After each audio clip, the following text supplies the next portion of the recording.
سنة مرات كلام زنا مرات كذا رديت أنا من لكن كده قد سنة زمير فني أو أنا السنة بس كسرين تاريخ تغيرنا سنة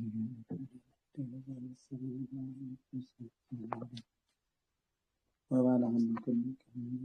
كلمة سلام سلام فوزت من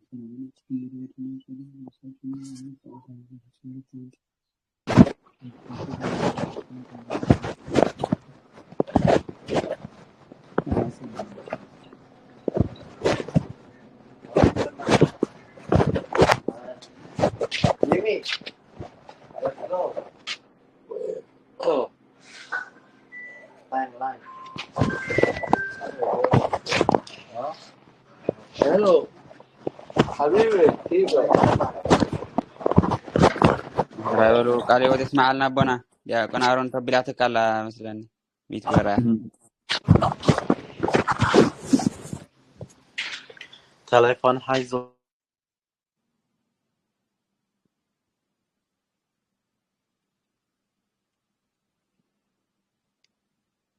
እሺ እግዚአብሔር ጸሎትና ይቀበልና ወለወት ይስማልና ቦሽ ደህና እንደውልኩም እግዚአብሔር ይመስገን ከመ ይበልኩም እግዚአብሔር ይመስገን ይፍቴ ቦሽ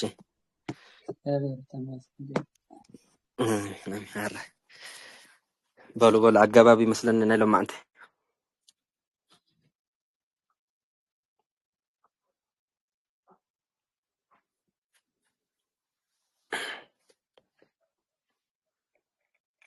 ጀምሩ نستعرف زلنا نستعرف حوت كله تنسق خمر بالنفس هو بولو بفل يابز نباب قال فرحان من باب تراي قالوا ولا حنت سلازي يكون جهم تلامامدو كلها وعاوي نهار قصينا عندنا برنا من قرم شدا كان هاي قبل لما انت قاوني احنا مهر اقص تسانه 4 كوينو ቅኔ የደረሰ ማን ነው ዝል ማለት ነው ተመጣጣጋ ማለት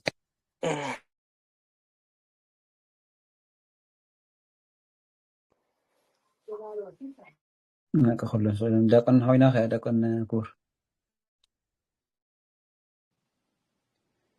አምቡን ወይስ ወይ ላይ ዲያቆን የባላሃር ወይ ዲያቆን ሮቤል دقن يب الله አባት ካልወት ሰው ሆይሉ نك حاجه ولا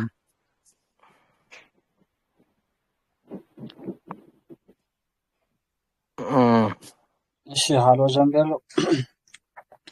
እሺ በስመ አብ ወወልድ ወመንፈስ ቅዱስ አሐዱ አምላክ ቅኔ የደረሰው ማን ነው? በስመ አብ ወወልድ ወመንፈስ ቅዱስ አሐዱ አምላክ ቅኔ የደረሰው ማን ነው? በስመ አብ ወወልድ ወመንፈስ ቅዱስ አሐዱ አምላክ ቅኔ የደረሰው ማን ነው? እሺ ቢሉ ዮሐንስ ገብላዊ ነው።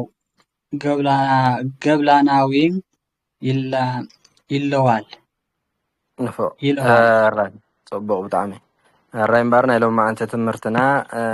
ቅኔ ዝደረሶ ማን እዩ እዚ ንምሃር ዘለና ቅኔ መበቆሉ ዘርኡ ክሳብ ሕጂ ክንላለየ ኢና ፀኒሕና ንሰብ ተዕልሎ ትፀንሕ እሞ መጨረሻ እንታይ ኢኻ ትብል እንታ ወዲ መን ኢኻ ኸ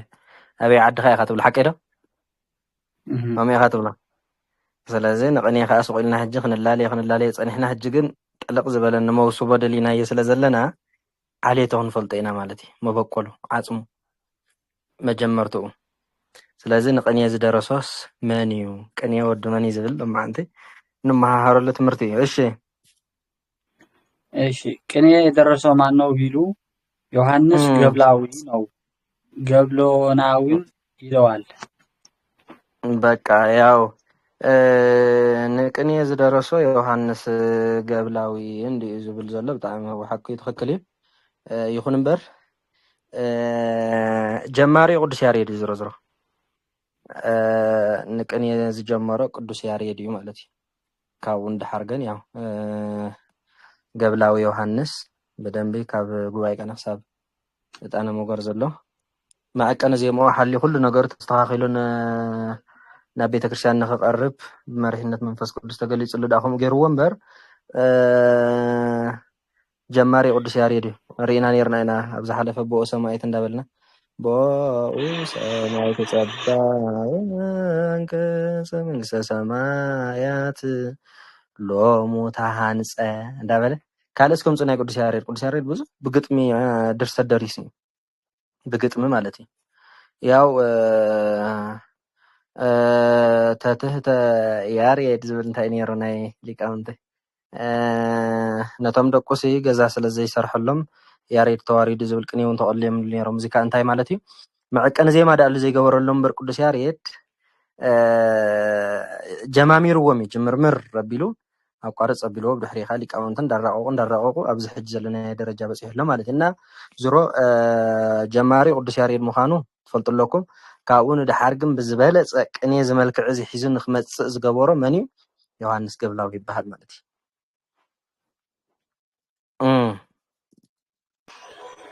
አደራረሱስ እንደማን ነው አደራረሱስ እንደምን ነው ቢሉ እሺ ቅዱስ ያሬድ ጀምሮት ቢያይ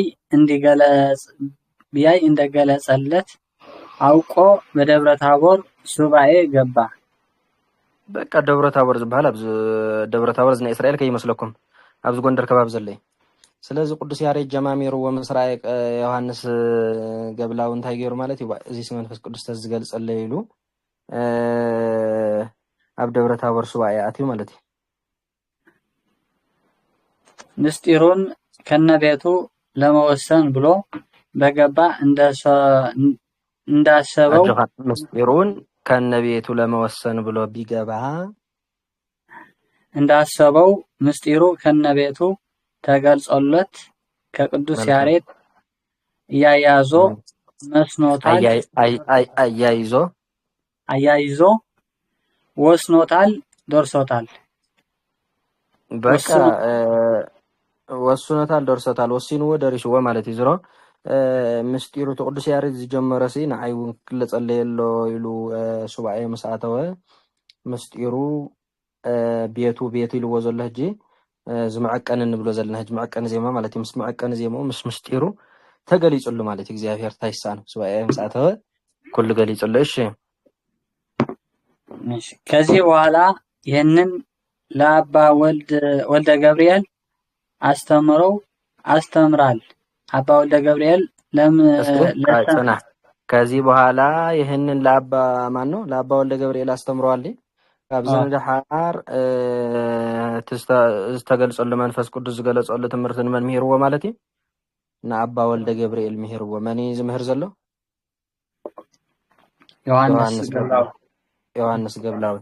ዮሐንስ ገብላዊ መንፈስ ቅዱስ ዝገለጸሉ ትምህርቲ ንአባ ወልደ ገብርኤል ምሂርዎ እሺ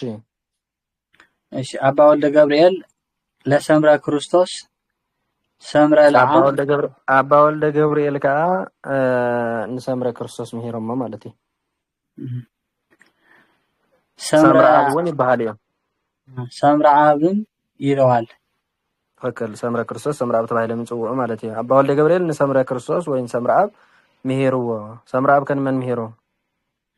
ሰምረ አብ ሲያስተምር ንጉሱ አጼ በእደ ማርያም ይባል ነበር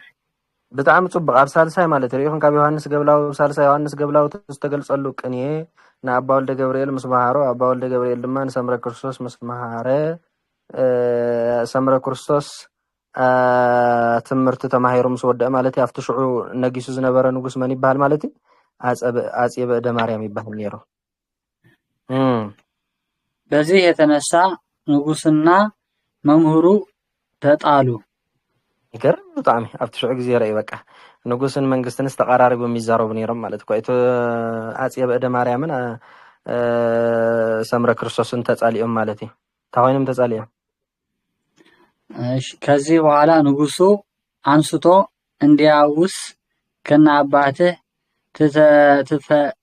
ትለፈልፋለህ እንጂ ከውዲት እንደኝተሃዋል አግኝተዋል ነው በቃ ንጉስ ምስ ሓረቀ ማለት ምስ ተሰሓሓቡ ምስ ተባኣሰ ሰቆልካ ከም በኻ እንዳለኻ ትለፍልፍ ዘለኻ በረበይ ደረኺብካ ኢኻ ቅኔ እንዳተቀነየ ከሎ ማለት ሰምረ ክርስቶስ ጉባኤ ቃና እንዳተቀነየ ከሎ ዘአምላኬ እንዳተቀነየ ከሎ ሚዮስ እንዳተቀነየ ከሎ ቅኔን ፈጣሪ እንዳመስገነ ከሎ አበይ መረኺብካ ኢኻ እዚ ከመባኻ እንዳለኻ ስኡልካ ትልፍልፍ ዘለኻ ኢልዎ ማለት እያ ፀብአ ማርያም አቦ መን እዩ ከመባኻ ትልፍልፍ ዝብሎ ዘሎ ሰምረ ክርስቶስ አይደለም ሰምረ ክርስቶስ ዝፅረፍ ዘሎ እቲ ንጉስ እንታይ ዝብሎ ዘሎ ንሰምረ ክርስቶስ ከመባኻ እንዳለኻ ትልፍልፍ ዘለኻ ኢልዎ አፄ በደ ማርያም ማለት እዩ እቲ አቦ ተባሂሉ ዘሎ መን እዩ ወልደ ማርያም አቶም ትክክል ከም ወልደ ማርያም አቦኻ ኢኻ ትልፍልፍ ዘለኻ እምበር ወይ ደረኺብካ ኢኻ እዚ አበይ ተማሂርካ መን ምሄርካ እንታይ ኢኻ ትብል ዘለኻ ስኡልካ ጠቆጠው እንዳለኻ ትብል ዘለኻ ኢልዎ ማለት እዩ ንጉስ አፄ በደ ማርያም ንሰምረ ክርስቶስ ወይ ከዓ ንሰምረ አብ እሺ በዚህ ጊዜ መምህሩ አንስቶ ይህን ካልህማ ሱባኤ እንግባ አለው رأي متفقر ግን ዝገርም حراي ኢሉ ተመምህር ከዓ ቀደም መምህር አንታትና ነይርዎ ከምዚ ከማን አይኮነን እናንተ ሃይልዎ እምበር ከምዚ እንድሕር ኢልካ ንጉስ አፄ በደ ማርያም ራይ እምበር ካብና አይት ጸረፍ ካብና አይት ዝልፍ መሱባኤ እንደንእቶ ኢልዎ ማለት እዩ ናይቲ ንጉስ ይዝገርም ሻው ተንጉስ ከንታይ በለ ንጉሱም እሺ አለውና በደብረ ታቦር ሱባኤ ገቡ እሺ ምባል ነው على እኽልቲ እዞም ለም ነገስታት መቸም ሱባኤ ነው ተልካየም حراي ወላ ሀደይ ወላ ኣብ ጉድጓድ የምዘውተውኻ እና ግን በቃ ተንጉስ ይዕንቀፎን ሱባኤ ነእቶ መስበሎ ማለት ሰምረ ክርስቶስ حراي ሱዳይ ዓርቅና ንሕራ ሱባኤ ነእቶ ትብል ኮንካ ነእቶ ኢሎም ኣትዮም ማለት ይበቀንዕና ራይ ናይቲ ንጉስ ተኣዛዝነት ቃ ራይዎ ማለት እዩ ሊጎቡ ንጉሱን መንፈስ ቅዱስ ልቦናውን መታው በቃ ቆረብ እግዚአብሔር ለየዋሃነ ልብ እግዚአብሔር ካ በመንፈስ ቅዱስ ናኡን ዝቀረቡ በትሕትና ናኡን ዝቀረቡ ቀረባ ስለዝኾነ በመንፈስ ቅዱስ ነቲ ንጉስ ልቡ እንታይ ገበሮ ማለት እዩ ወቅዖ ወይ ከዓ ሃሮሞ ማለት እዩ እሺ ቀኑም ቃና ዘገሊላ ነበር በዚህ ጊዜ ንጉሱ ቃና ዘገሊላ ነይሩ ማለት እዩ እቲ ሽዑ መዓልቲ ዝሱባኤ ኣተውሉ ቃና ዘገሊላ መዓልቲ ነይሩ ኣብ ሓደ መጽሓፍ እኳ እንታይ ዝብለም ቢበለኹ ቃና ዘገሊላ እዚ ገብሎን ዝበሃል ዓዲ ኣሎ ገብላዊ ዝበሎ ገብሎን ዝበሃል ዓዲ ኣብ ኢትዮጵያ ኣሎ ማለት እዩ ኣብታ ከባቢ ገብሎን ካ እንታይ ትበሃል ዓድላ ጉባኤ ቃና ትበሃል ዓድላ ዝብል ኣሎ ያው ዝሮግን ስለዘይበፅሕናዮ ስለዘይረኣናዮ ዝቕንበለይ ንኽእልን ብሓፈሻ ግን ዕለቱ ሲ ቃና ዘገሊላ መዓልቲ ነይሩ እዩ ዝብል ዘሎ እሺ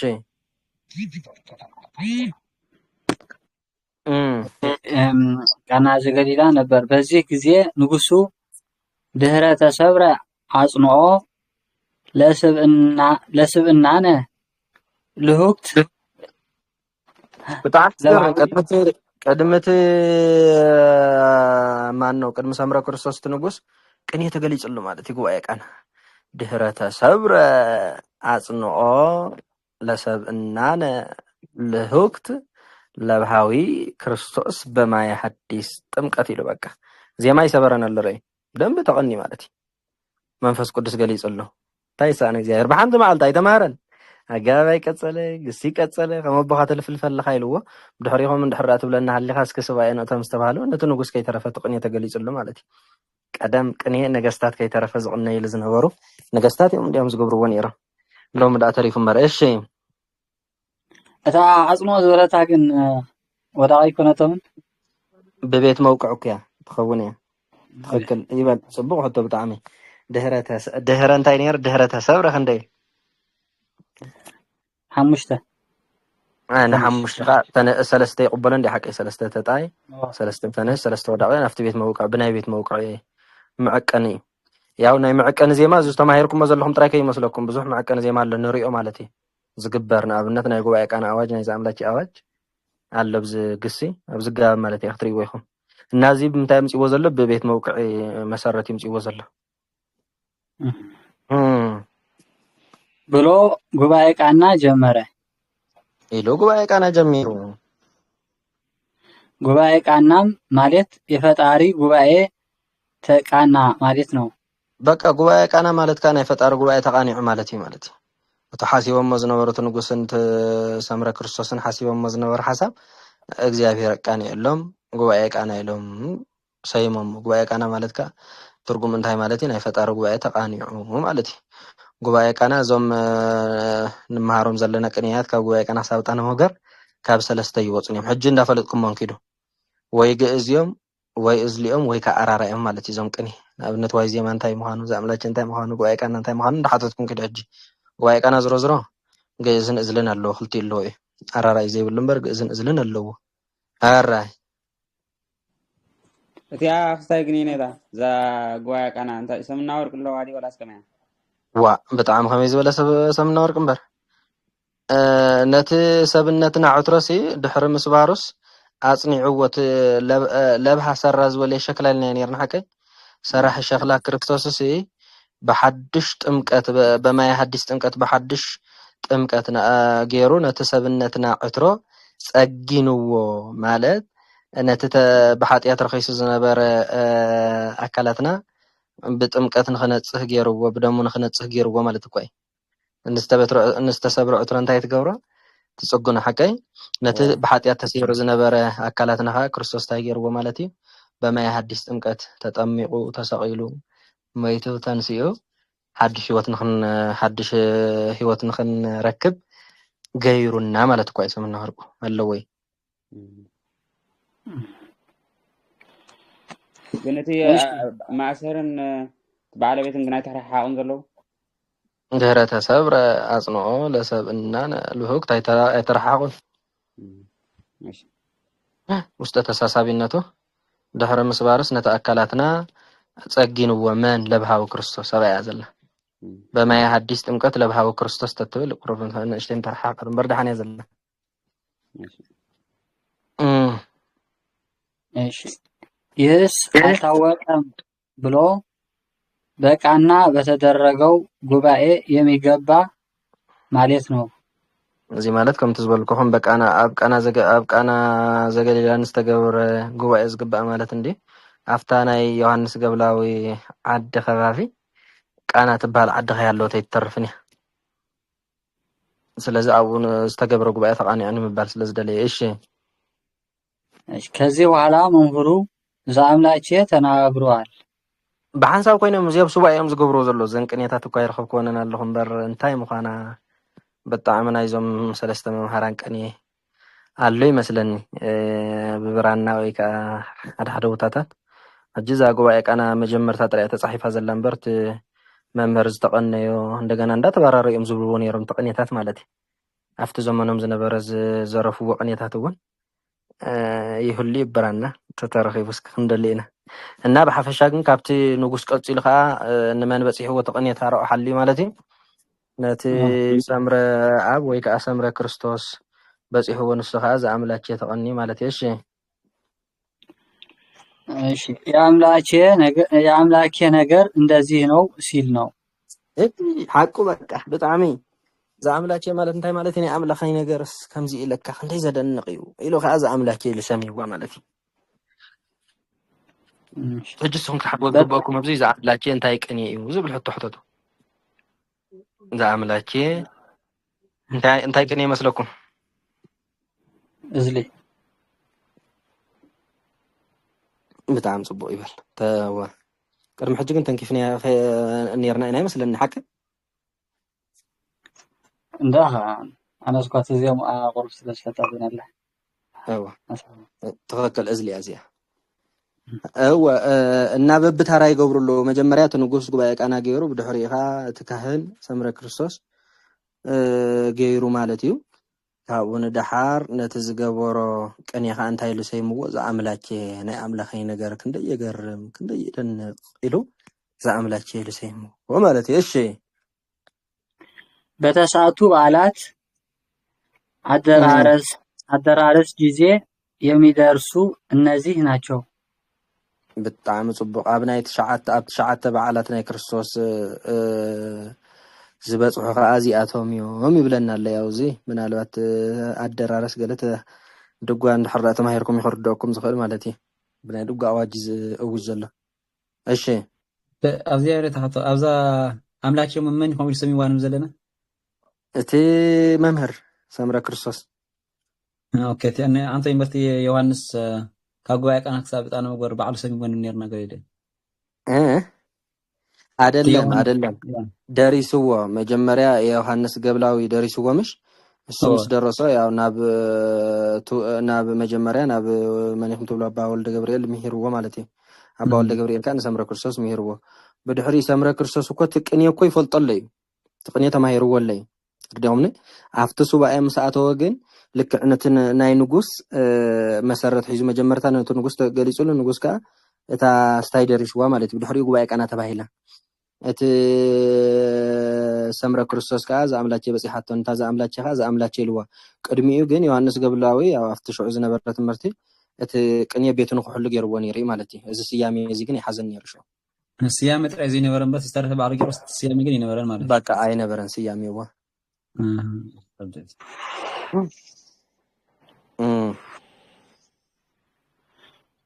እሺ ከዚህ በኋላ ንጉሱ ከቅዱስ ያሬድ ድርሰት ገብቶ እግዚኦ ሚበዙ ብሎ ሚበዙ ተናግሯል። አቤት ኩሉ ተገሊጹሉ ድጓ ኸይተረፈ ካብዚ እንዳሓርቲ ንጉስ ማለት እዩ ናይ ቅዱስ ያሬድ እግዚኦ ሚበዙ ዝብል አትዩ ማለት እዩ ሚበዙ ዝብል ቅኔ ተቀንዩ ማለት እዩ ሚበዙ እንታይ ቅኔ ሱአረራ ይመስለኝ ሚበዙ ግዕዝ ቅኔ ሕዝዎም ዘአምላኬ ዝልዩ ሚበዙ ካ ግዕዝ እሺ ሚበዙ ማለት የስላሴ ምስጢር ምን ይበዛ ማለት ነው ወት ንጉስ ይኹም ዝብል ዘሎ ናይ ስላሴ ምስጢር ክንደይ ይበዝሕ ክንደይ ዝአክርቀተለ ዲ ተገሪሙ እንዲዩ በቲ ዝግለጸሉ ዘሎ ጸጋ በቃ እግዚኦ ሚበዙ ኢሉ ቅኔ ክትገብር ከለካ እጂ መጀመሪያ ቃሌ አጽም ኢልካ ጉባኤ ቃና ዘረፍ ዘአምላኬ ክዘረፍ እንድሕራ ኮንካ አምላኬ ኢልካ ትዘረፍ ሚበዙ ክዘረፍ እንድሕራ ኮንካ እግዚኦ ሚበዙ ሚበዙ ይላል ሲቃና ለይሳቅዮኒ ኢልካ ቅኔ ትዘረፍ ስለዚህ መበቆሉ ካብኡ ዝጀመረ እዩ ማለት እዩ ዝሕጅ ስወልና ቃሌ አምላኬ እግዚኦ ሚበዙ ኢልና ቅኔ እንጅምሮ ዘለና መበቆሉ ሰምረ ክርስቶስን ንጉስ አፄ በእደ ማርያም እዮም ማለት እዩ ክልቲኦም እዚኣቶም እሶም ብዝጀመርዎ እዩ እሺ ናይ አምላኸይ ነገር ክንደይ ይበዝሕ ኢሉ ነታ ዝበፅሖ ቅኔ የሚበዙ ኢሉ ሸይምዋ እሺ ዋዜማ ለመምህሩ ተገልጾለት በብታራ ይኸድለው መጀመሪያ ጀማሪ ንጉስ እዩ ቀፂሉ ዘሎ ሰምረ ክርስቶስ እዩ ቀፂሉ ዘሎ ንጉስ እዩ ቀፂሉ ዘሎ ሰምረ ክርስቶስ እዩ እጅኻ ቀፂላ በፂሓተ ዘላ ነቲ መምህር በፂሓተላ ማለት እዩ መምህር ተባሂሉ ዘሎ ሰምረ ክርስቶስ እዩ ዋዜማ ለመምህሩ ተገልጾለት ደርሰዋል ይህም መስዋዕተ ሰርክ ማለት ነው ዋዜማ ማለት ካ መስዋዕተ ሰርክ ማለት ካብ ሰዓት 2 እንድሓር ዘላ አጋምሸት አካባቢ ዝግበር ንእግዚአብሔር ዝወሃብ ምስጋና ማለት እዩ ዋዜማ ዝቆሙ ኣብ ትሽዕ ግዜ ስለዚ ዋዜማ ማለት ናይ አጋምሸት መስዋዕትን እግዚአብሔር ዝቀርብ መስዋዕት ምስጋና ማለት እዩ እሺ ዋዜማ እንታይ ሚበዙ ወላምስ ኣብ ናይ ድጓ አደራረስ ራይዲ ዝበሃል አዎ በደንብ ኩሉ በቃ ናይ ድጓ እዚ ሚበዙ ኣብ መዝሙር ዳዊት ብሓፈሻ እኮ ድጓ ብመዝሙር ዳዊት ዝተመልአ እዩ ምዕራፍ ጾመ ድጓ እዚኣቶም ኩላቶም ያው ዳዊት ዝበዝሖም ብድጓ በቃ ድጓ ናይ ድጓ መምህር እንድሕር ዘይሃልዩ እዞም ኩለን ቅኔታት ግቦር ይኽእሉን እዮም ቤተክርስትያን ናይ ድጓ መምህር ከሉ ኣለዎ እሺ መሰረቲ እንታይ ድዮም ንኣብነት ቅኔ ጥራይ ትፈልጥ እንድሕር ኮንካ ድጓ ዘይትፈልጥ ኮንካ ያቆቃም ዘይትፈልጥ ኮንካ ፀርፍላታ ፀርፍታ ዲያ ትበሃል አቀብሎ ሸሺ ትብለላኩ አቀብሎ ቢል ዝሃድም ማለት እዩ እና ዝሮ ዘይከሓደ ብግዜ 4 ጾም ኣብ 4 ጾም ዘሎ ኩሉ ቅኔታት ንኽበፅሕ ናይ ድጓ መምህር የድሊ ዋላ መምህር እኳ እንተዘይኮነ ድጓ ዝፈልጥ ሰብ የድሊ ማለት እዩ ሚበዙን ክግበር ድጓ ዝቃነ ሰብ የድሊ ዋዜማ ንኽግበር ድጓ ዝቃነ ሰብ የድሊ አቆቃም ዝፈልጥ ሰብ የድሊ ኣብ ቤተክርስትያን ዕጣነ መጎር ንኽግበር እውን አቆቃም ዝቀውም ሰብ የድሊ እንተኽኢልካ ባዕልኻ ማህሌት ከቆይንካ ባዕልኻ ትገብር ተዘይተኽኢልካ حدا محليت قومل كذا خلصب يدل مالتي محليت أبزي بقول لك إني يجبرني شو وازيما جزدي وازيما وازيما عراراي عراراي ماشي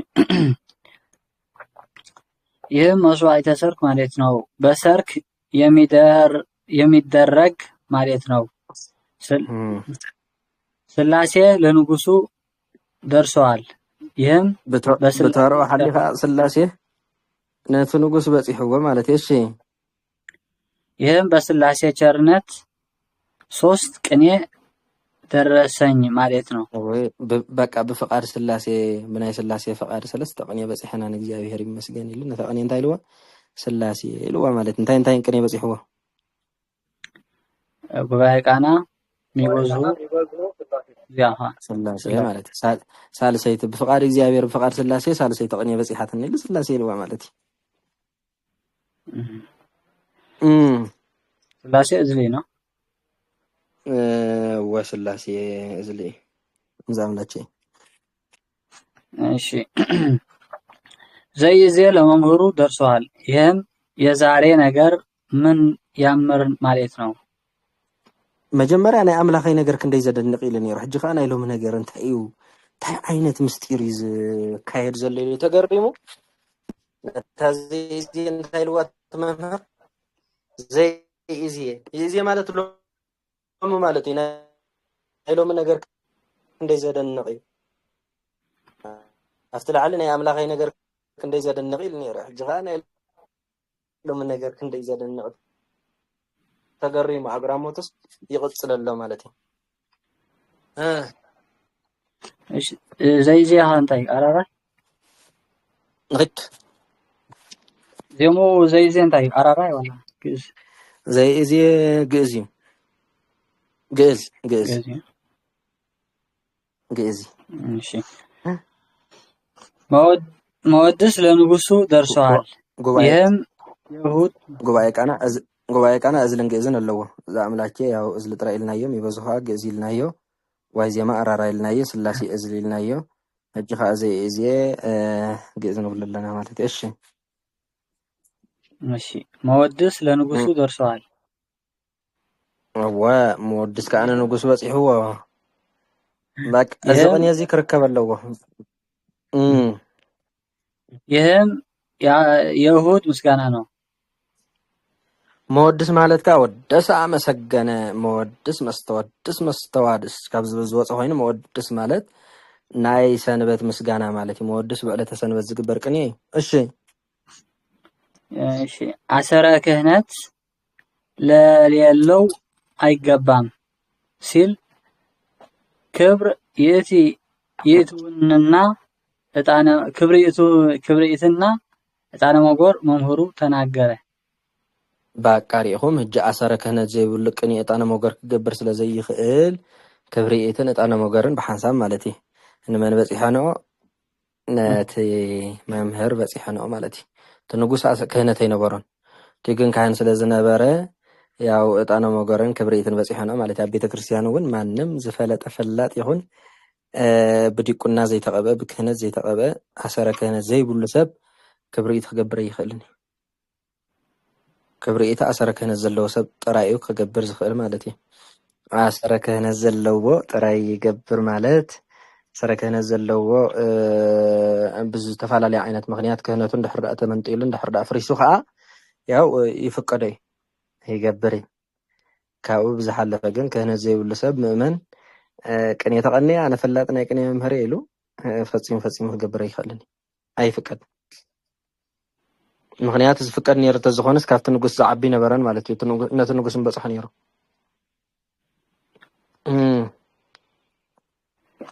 እሺ ተናገረ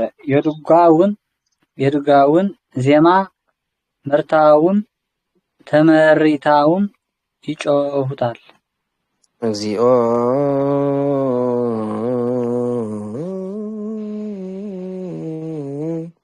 ጸወነ ኮንከነ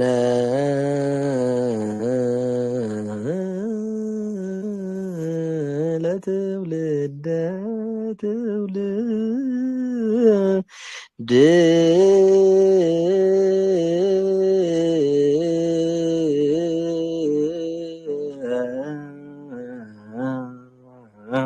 እንዳበሉ ናይ ድጓ መምሃራን ይመርሕዎ እሞ ተተመራሕካ ልክዕ ድሕሪኦም እንዳበለ የብል ማለት ናይ ድጓ ማለት ሃሌሉያ ክርስቶስ ተወልደ ይብል መራሕ ሓቀ ተተመራሕካ ሃሌሉያ ክርስቶስ ተወልደ ይላል ማለት ድሕሪኦም ስለዚ ናይ ድጓ አዋጅ ከምዚ እዩ እቲ ብዜማ ይብል እቲ ካብ ዜማ ይቅበል ሕራይ እሺ ይህንን ግን መሪው እየነገረው ተመሪው ብቻ ይጮህዋል እጣነ መጎር ግን ማለት እዩ መራሒ ብስታይ ብል እግዚአብሔር ፀዋዕ ኢሉ ይመርሕ ማለት እዩ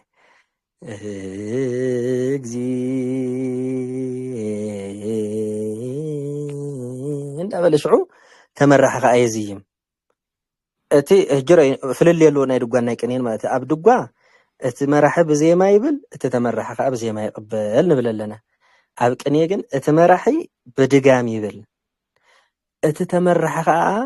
ብዜማ ይቅበል ይሄ ስለምንታይ ምስጢሩ እንታይ ዝብል አዋጅ ኣለዎ ቀጽል እሺ መሪ መናገሩ ክብረ ፍጥረት መላእክትን እሺ ግዛ መስለኒ ክብረ ፍጥረት መላእክትን ክብረ ፍጥረት መላእክትን ሞተ ሰማዕታትን ሞተ ጻድቃንን ሞተ ክርስቶስን በራሱ አውቆ ለሰው የማስረዳቱ ምሳሌ ነው ተመሪው መጮሁ የተረጅ ምሳሌ ነው መልካም ሪኢኹም ህጅሲ ስለምንታይ ቅኔ ካብ ድጓ ተፈልዩ ኣብ ድጓ እቲ ብዜማ ይብል እቲ ካብ ዜማ ይቅበል ነይሩ እዚ ቅኔ ግን ፍልይ ዝበለ አዋጅ ክህልዎ ዝገበረ እግዚአብሔርስ ንምንታይ እዩ ጥበበ መንፈስ ቅዱስ ይመቸን ከምዚ ገይርዎ ዘሎ እቲ ብድጋሚ ይነግር እቲ ካብ ዜማ እዚ ምስጢር እንታይ እንዳሕረዳ ተባሂሉ ዝኸምበልና ጽንሐ ማለት እዩ ኣይ ዝብል ነይሩ ንኣብነት እግዚአብሔር ሓዘን ይርሐቀልና እሞ ሓደ ሰብ ወይ ኣድኡ ወይ ኣቦኡ ወይ ሓው እንድሕር ዳ መይትዎ ሰባት ተኣኪቦም እንታይ ይገብሩ ማለት እዩ እሞ ንኸይድ ከምዚኣ መጉዳእቲ ሓዘን ኣጋጢማ ስለ ዘላን እከለ ወላዲኡ መይቱ ስለ ዘሎ ነርዳእዮ ተባሂሉ ሰባት ይኸዱ ማለት ይኸርድእዎ ካፍቶም ዝኸዱ ሰባት እጅ ኩሎም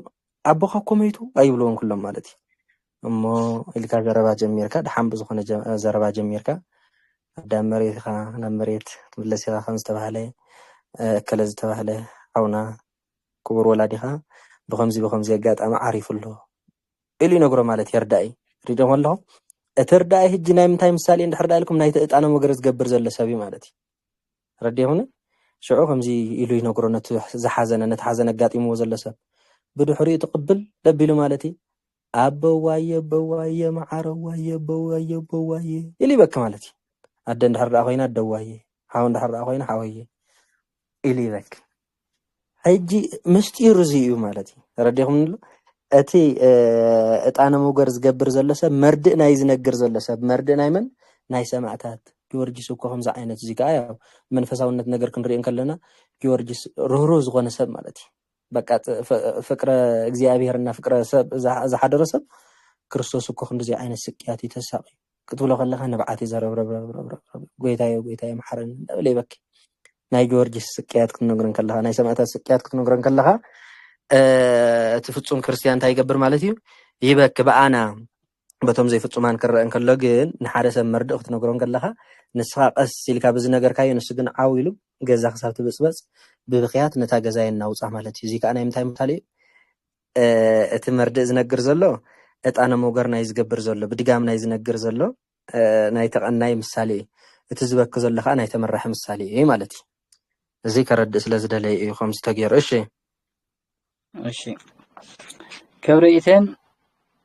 ክብሪትን ራሱ መናገሩ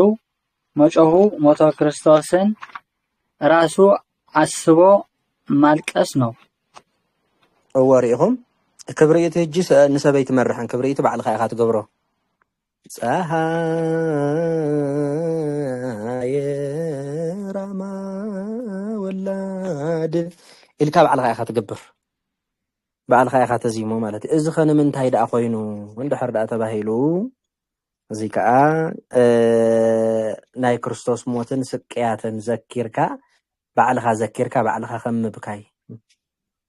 ነዚ ምስጢር እዚ ከመልክት ስለ ዝደለየ እዚ ክብሪኢት እዚ ከዓ በዚ ገባብ እዚ ኣብ ቤተክርስትያን ንክግበር ተገይሩ ማለት እዩ ባዕልካ ናይ ክርስቶስ ስቅያት ዘኪርካ ባዕልካ ምብካይ እሺ እሺ ክብሪኢቲ ያለ ጌታ አይሆንም ካልእ ቅኔታት ኩሉ ንኣብነት በብዕለቱ ኣብና ኣረጋዊ እንድሕር ኮይኑ ኣብና ኣረጋዊ ይግበር ኪዳነ ምህረት እንድሕር ኮይና ብኪዳነ ምህረት ይግበር ገብርኤል ተኮይኑ ብገብርኤል ይግበር ማለት እዩ እጣነ ወገር ይኹን ወይ ዜማ ይኹን ስላሴ ካልእተ ክብሪኢቲ ግን ፈፂሙ ካብ ናይ ጎይታ ወፃኢ ብካልእ ይግበርም ብስቕለት በቲ ኣብ ዓርቢ ዘጋጠመ ነገር ብኡ ጥራይ ክግበር ዝኽእል ክብሪኢቲ ስቕለት ጥራይ ብስቕለት ጥራይ ዋ እሺ ሲጨርስ ሃሌሉያ ማለቱ ሎቱ ስብሐት ማለት ነው هو ክብሪኢቲ ውድእ ሰበልካ ሃሌሉያ ኢልካ ናብ መሬት ስግድ ተብል ማለት እዩ እዚ ከዓ እንታይ ማለት እዩ ምስጋና ንዕኡ ይኹን ኢልካ ምስጋና ንመን ነቲ በዕለት ዓርቢ ዝተሰቀለ ክርስቶስ እሺ ክብሪኢቲ ቄሱ የያዘው ነው እወ ክብሪኢቲ ቄሱ የያዘው ነው ማለት እቲ ኣብ ቤተ መቅደስ ዝሕዞ ካህን ልክዕ ከምኡ ዝሓዘ እዩ ማለት እዩ ክብሪኢቲ ማለት ከምቲ ካህን ስጋ ናይ ክርስቶስ ዝሕዝ ክብሪኢቲ ዝገብር ሰብ ከዓ ያው ናይ ክርስቶስ ስጋ ይሕዝ ኣሎ ማለት እዩ ክብሪኢቲ ዝገበረ ልክዕ ከምቲ ተኣምረ ማርያም ሰምዖ ከም ቁርባን ይተሓሰበሉ ዝበሃል ክብሪኢቲ ዝገበረ ሰብ ከዓ ያው ከም ዝቆረበ እዩ ዝሕሰበሉ ከም ዝቆረበ ይሕሰበሉ ማለት እዩ ክብሪኢቲ ዝገበረ ሰብ ከም ዝቆረበ ይሕሰበሉ እንደገና ከዓ ጳጳስ ያህሉ ካልእ ያህሉ እቲ ክብሪኢቲ ዝገበረ እዩ መጀመርታ መስቀል ዝሳለም ማለት እዩ ቅዳሴ ምስ ተወድአ ከይድካ ነቲ ካልእ ዘይኮነ እቲ ዓብዪ እዚ መርጌታ እዚ መምህር ከይበልካ ቀጥታ ከይድካ ካብ ናይ ክርስቶስ ስጋ ዝዓቢ ስለ ዘየለ ነቲ ናይ ክርስቶስ ስጋ ዝሓዘ መራሒ ክብሪኢቲ ዝገበረ ኢኻ መስቀል ተሳልሞ እሱ መስቀል ቀዲሙ ምሳለን ክብሪኢቲ ዝገበረ እጣነ መጎር ማለት ማሰረጊያ ማለት ነው ማሰረጊያ አበና የነት ኣብዚ መወድስ ዜማ ነገር ምን ያልኩስ ከመይ ዜማ ከምቲ ዘይገዝ እናበልና ነገር ዝመፀና ኣዋይ ትደቅስባ ደቂስካ ኣለካ ብዓዚዝካ ፀኒሕካ መስለኒ ግእዝ እዩ ታጢፉ ማለት ነው ግእዝ ያመን የብዳ ሓይትካ ነርካ እሺ እጣነ መጎር ማለት ማሳረጊያ ማለት ነው ማዕረጊያ አዎ በቅኔ ሲቀና ምን ይላል ሞገረ እጣን ይላል ሞገረ እጣን ማለት የእጣን ማሳረጊያ እጣን ዘርፍ ትገብሮ ማለት እዩ እጣነ ሞገር ተባሂሉ ዘለካ ምዕረግ ማለት እዩ በቃ ድሕሪ እጣነ ሞገር ወላ ሓንቲ የለን እጣነ ሞገር ማለት ምዕረግ ከም ዕጣን ምዕረግ ጸሎት ማለት እዩ እሺ አንድም ጉባኤ ቃና ማለት መጀመሪያ ማለት ነው መጀመሪያ ዘሊቅልና ለክሳብ እጣነ ሞገር ሕጂ ከዓ ናብ አንድምታ ይኣትሎ ማለት እዩ ትንክፍ ከብለልና ፀኒሑ ሕጂ ከዓ ውስኽ ከብለና አንድም ካልኣይ ከዓ ጉባኤ ቃና ማለት ሲ መጀመሪያ ማለት ይብልና ኣሎ እሺ ሁለት ቤት መሆኑ የመርአዊና የመርአት የጌታና የወይን ምሳሌ ነው هو ክልተ ቤት ምዃኑ ከዓ ናይ መርዓውን ናይ መርዓትን ናይ ጎይታን ናይ ወይንን ምሳሌ ማለት እዩ መርዓውን መርዓትን ከም ትፈልጥዎም ክልተ ነይሮም ብድሕሪ ሓደ ይኾኑ ማለት እዩ እዚኣቶም ከዓ ጉባኤ ቀናማት ቀዳማይ ቤትን ካልኣይ ቤትን ከዓ ሓደ ይኸውን ሓደ ቤት ምዃኑ እቲ ቀዳማይ ቤት ለ እንድሕር ዳኢልና ካልኣይ ቤት ለ ምባልና ሰብኣይን ሰበይትን ሓደ ከም ዝኾኑ መርአያ ማለት እዩ ሓደ ክኾኑ ከም ዘለዎም ይገልጽ እንደገና ከዓ ናይ ጎይታን ናይ ወይንን ምሳሌ ማለት እዩ ናይ መን ኢልዎ ናይ መርዓውን መርዓትን ናይ ጎይታን ናይ ወይንን ምሳሌ ከዓ ከምኡ ማለት እዩ እሺ ዘአምላኬ የጌታ ምሳሌ ነው ሶስት ቤት መሆኑ የአንድነቱ ምሳሌ ነው እወ ዘአምላኬ ከዓ ጅን እግሮ መገድኹም ከዓ ጉባኤ ቀና ክንደይ ቤት ኣለዎ ዘአምላኬ ክንደይ ቤት ኣለዎ እንዳፈለጥኩም ትኸዱ ኣለኹም ማለት እዩ ዘአምላኬ ሰለስተ ቤት ኣለዎ እዚ ከዓ ናይ ጎይታ ምሳሌ ይብለና ኣሎ ሰለስተ ቤት ምዃኑ ከዓ ናይ ሰለስትነቱ ምሳሌ እዩ ተቀዳማይ ቤት ኣብ ካልኣይ ቤት ወልድ ሳልሳይ ቤት ከዓ መንፈስ ቅዱስ ማለት እዩ በአንድ ስብሐተ ነግ መመራቱ የአንድነቱ ምሳሌ ነው። هو ኣብ ሓደ ስብሐተ ነግ ምምርሑ ከዓ ስብሐተ ነግ ተባሂሉ ዘሎ ድጓይ ኣብ ሓደ ስብሐተ ነግ ምምርሑ ከዓ ናይ ሓድነቱ ምሳሌ ማለት እዩ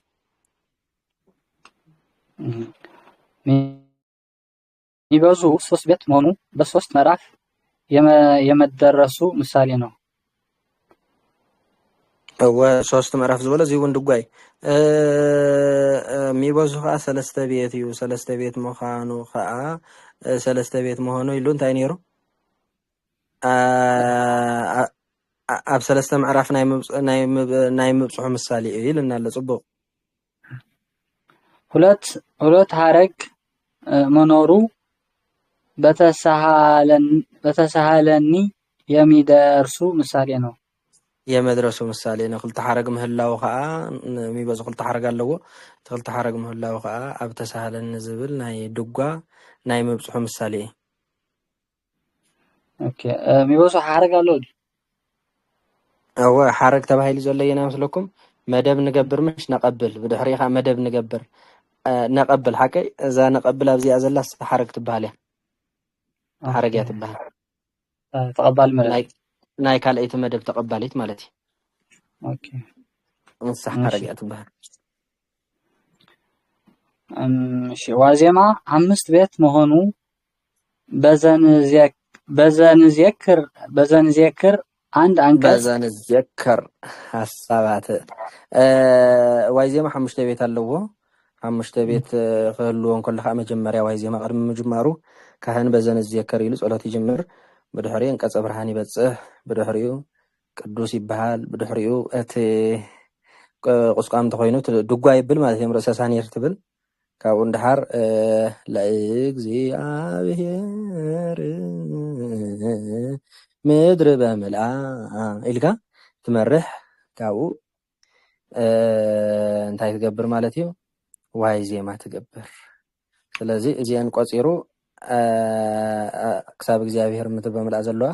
ሓሙሽተ ስለ ዝኾና ናይ እዚአን ምሳሌ ይብለና ኣሎ ትክክል እሺ ዘይእዜ 5 ቤት መሆኑ በስብሐተ ነግ ጊዜ በአምስተኛው ምዕራፍ የሚደርሱ ምሳሌ ነው የመድረሱ ምሳሌ ነው እሺ ዘይዚውን 5 ቤት ዘለዎ ዘማ 5 ቤት ዘለዎ ዘይዚውን 5 ቤት ዘለዎ ናይ እዚ 5 ቤት ስለምንታይ ኮይኑ እንድሕራ ተባሂልካ ኣብ ስብሐተ ነግ ጊዜ ማለት እዩ ኣብ 5 ምዕራፍ ይዝበጽሕ እኒህም አምላኬ ይሄይስ ቃልየ ለከ ይደሉ እዚ ተስዕሮ ናቸው የእዚያ ተስዕሮ ለገብርከ እግዚኦ ሰላም በከመ አዘዝከ ዝበለ ማለት እዩ እዚያቶም ኩሎም ዳዊት እዮም አምላኬ ይሄይስ ኢሉ እንታይ ኢሉ ክልተ ቃልየ ሰለስተ ለከ ይደሉ ኣርባዕተ የእዚያ ተስዕሮ ለዘርዚርዎ መለዙ ኣብዚ ኣምስ በጽሕኻ ዘይእዚያ ትገብር ማለት እዩ ቤተክርስትያን ድጓ ክበሃል እንከሎ እዚኣ ምሳሌ እዚኣ በቃ ኣብ 5 ቤት ኣብ ናይ ስብሐተ ነግ ኣብ 5 ምዕራፍ ስለ ዝበጽሕ 5 ቤት ክህልዎ ክኢሉ ዘይእዚ ከዓ እሺ ስላሴ 6 ቤት መሆኑ በይትባረክ የመድረሱ ምሳሌ ነው በቃ ስላሴ 6 ቤት ምህላው እንደገና ካብ ዘነ ናይ ዋዜማ ዝበልና የምሸሏ 5 ካብ ኣቅጽል ኢልካ ይትባረክ ኢልካ ያው ስላሴ ዝግበርና ኣብ 6 ምዕራፍ ስለ ዝግበር ዘሎ ስላሴ 6 ቤት ክህልዎ ክኢሉ ማለት እዩ ስላሴ መባሉ በዋዜማ በስብሐተ ነግ በአርያም የመድረሱ ምሳሌ ነው በዋዜማ ስላሴ ማዓስ ይበጽሕ መስለኩም ኣብ ዋዜማ ኣብ ዝተቆመሉ ግዜ ይበሃል ስብሐተ ነግ ዝተቆመሉ ግዜ ይግበር አርያም ኣብ ዝተቆመሉ ግዜ ከዓ ይግበር ማለት እዩ ኣብዘን ሰለስተ ስለ ዝግበር ስላሴ ተባሂሉ ማለት እዩ አንድም እንዳበልካ ይዝኽየል አመራውን ይግበር ነው በደንብ መርዓድ ኣብ ቀና ዘገሊላ ዝተገብረ ቅኔ ስለ ዝኾነ ያው ስላሴ ዋና እዚ ተቆፀረት ንላብዚ ኣይ ቆፀራን በሓፈሻ እንታይ ዲ ተዋና ነገር እዚ ኣብ ቤተክርስትያን ዝግበር እንዲ ዘብል ዘሎ مجمرة افتلع الانتهي لنير نايمر أول نايمر عتن مثالي نقوي كان ديلنا نيرو أن إذا مثالي زياب زي تسرح مرعى سلاسي يزقبر سلاسي يقبر مرعى እሺ መወድስ 8 ቤት መሆኑ መዝሙር አምላኬ ሚበዝሁ ቃልየ ጸኒሃ ብፁዕ ዘይለቡ ብፁዕ ዘይለቡ ሓደ ጸኒሃ ብፁዕ ዘይለቡ ከመያፍቅር كما يفكر حي لها أنك تمايات زولك داويت فتح مودس كتقبر كلها زي أخات بالفتح ليتا اجزيو وتبكل عليه رسعنا يبقى مزينة سلاسي كتقبر كلها خايتوار كجزيابير أملاك أبوين إلك أغني تزرف مودس كتقبر كلها خافت ليتا اجزيو وتبكل عليه إلك تبل زي أخا أنت مالتي مودس كتقبر كلفتا مجرش هذا داويت فتح ليتي أتبه فتح ليتا مستبهله ያው ተመረሐ ቀሪቡ ጣነ ዘማን መወድስ ይምራሕ ማለት እዩ መወድስ ከዓ ሸሞንተ ቤት ናይ ምህላው ድሕሪ ሸሞንተ ዳዊት ስለዝግበር እሺ ክብሪቲ 4 ቤት መሆኑ የጌታ ደም በአራቱ ማዕዘን ዓለም የመርጨቱ ምሳሌ ነው ክብሪቲ 4 ቤት መሆኑ ናይ ምንታይ ምሳሌ እንድሕራ ተባሂሉ ናይ ጎይታ دم نبر بعث معازنات عالم كم زت نزحة مثالية مالتي. ماشي. ሁለት እጣነ መጎር ሁለት ክብሪቲ በ22 ቤት መሆኑ የ22ቱ ስነ ፍጥረት ምሳሌ ነው። ናይ ግዕዝ እጣነ መጎር ናይ እዝለ እጣነ መጎር ናይ كبريت اللي حد دميرنا يطغل الله 4 مستين اللي حد دميرنا يطغل الله خندي مزمصو عسران كلتن يمصو معناتي عسران كلتن كان يمتى مثالي نا عسران كلتن سنه فطرات مثالي هي معناتي ግን አይወሳሁን ዘለት ናይ ዳምሮስኪ እዝሊ كبري ማለት እዝለ 11 ግዕዝ ክብሪቱ 15 صنح ازل انا مغور كندي 11 بيت حقي جيس كاشو عت بيت كندي كوينه 18 ناي جيزن ناي ازلن كبريت رقم حد قصر 4 مالتي اوكي كم حاجه زوزا كنتو اسران كلتن كوينو እና ጠቅላላ ናይዚ ደሚርካ 22 መምጽኡ ካ ናይ 22 ስነ ፍጥረት ምሳሌ ማለት እሺ አሁን የ22ቱ ስነ ፍጥረት ምሳሌ ነው ዋዜማ በ11 ጊዜ መጽፋቱ ጌታ በ11 ሰዓት ወደ መቃብር የመውረዱ ምሳሌ ነው ህጂ ዋዜማ ያው ቆቃም ተማርኩም ተፈልጥዎ ይኹም ዘይተማርኩም ቃም ተማርኩም ተፈልጥዎ ማለትና ዋይዜማ 11 ጊዜ ይጽፋ 11 ጊዜ ምጽፍዑ ከአናይ ምንታይ ምሳሌ እንድሕራ ተባሂሉ ጎይታ ሰዓት 11 ናብ መቃብር ዝወረደሉ ሰዓት ስለዝኾነ ነዝን ምዝካር ተባሂሉ ዋይዜማ 11 ጊዜ ይጽፋ ማለት እሺ አንድ መግደሉ ከ12ቱ ሐዋርያት አንዱ ይሁዳ የመግደሉ ምሳሌ ነው 11 በጽሑን ምንታይ 12 ዘይመልእ ካብ 12 ምንታይ ሓደ ጎዲላ እንድሕራ ተባሂሉ ካፍቶም 12 ሐዋርያት ሓደ ይሁዳ ስለዝጎደለ ንዑ ንምዝካር እሺ የመውድስ ጽፋቱ 15 መሆኑ ከሊቶስጥራ እስከ ቀራኒዮ 15 ምዕራፍ የመሆኑ ስለዚህ ነው هو مودس كسلمنتاي مودس كانتا إلو صفعاتو 15 مخانسي كاب ليتوسترانا بقرانيس 15 معرف عندما تانتا إزبل 15 معرف انتاي مسلكم سقم تبلي كونان هجين أبنت حادثة تسكيم زغانا بزبان تسكيم خير ما خيدو مسلكم انتاي قبر يا زي انتاي تبهل حانت معرف تبهل مالتي برهريها جس خير لني لخا يخيد مستخدم انت يقبر የዕረፍ ከምኡ እንዳደመርና 15 ምዕራፍ ስለዝኾነ ነዚ ንምዝካር ተባሂልካ 15 ግዜ ይፅፋ ማለት እዩ መወድስ አንድም ጌታን መስቀሉን አሸክመው እያገፉ ሲወስዱት 15 ጊዜ ያህል የመውደቁ ምሳሌ ነው። እንደገና ካልአይካ አንድም መወድስ 15 ጊዜ መጽፍዑ አይሁድ ንጎይታ መስቀል ምሰሰከምዎ እንዳኸደን ከሎ 15 ጊዜ ናይ መውዳቁ ምሳሌ እዩ ይብለናል። እሺ ሳህልከ 21 ጊዜ መመላለሱ ተሳሃልከ አንድ እግዚኦ ጸወነ ኮንከነ 2 እግዚኦ ኩነኔከ 3 ግነዩ 4 ምስባክ 5 መዝሙር 6 አምላኬ 6 ሚበዙ 6 ኢለ ሚበዙ 8 ቃልየ 9 ካብ መጀመርታ እስክበልስ አንድም እግዚኦ